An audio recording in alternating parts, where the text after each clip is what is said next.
please welcome Joanna. Thank you, Kirsten, and good morning, conference. The British government are pressing ahead with their constitutional priorities, regardless of the current pandemic.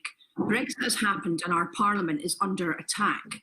Whilst our Scottish Government has rightly been focused on COVID, we need to act to protect our democracy. To those who say that a referendum can happen only once in a generation, I say nowhere is that written in stone. Not in the Edinburgh Agreement, not in the Smith Commission, nowhere. In fact, the Northern Ireland Act provides that there need only be 7 years between border polls on the reunification of Ireland. Now, even allowing for the very different context, how could it be any different?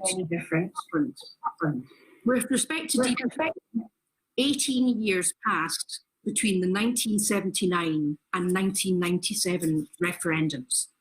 During that time, majority support for devolution in Scotland was ignored by the Tories for more than a decade.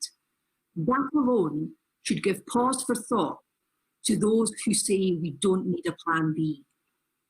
If we win the Scottish election next year, and I very much hope we will, then it would be positively Trumpian for Boris Johnson to veto a second referendum.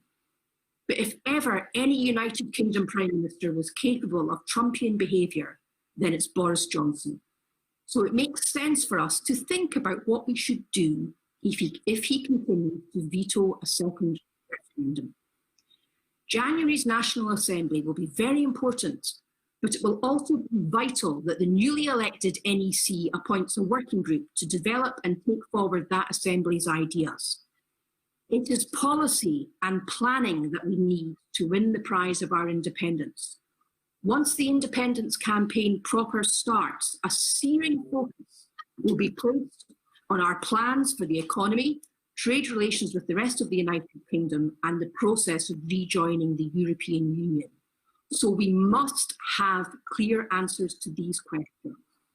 Fortunately, a huge amount of thinking about these matters has been done within the party. My MP colleagues have done work on it, and so have our great universities in Scotland and groups such as the Commonweal, Business for Scotland and the Scottish Independence Convention.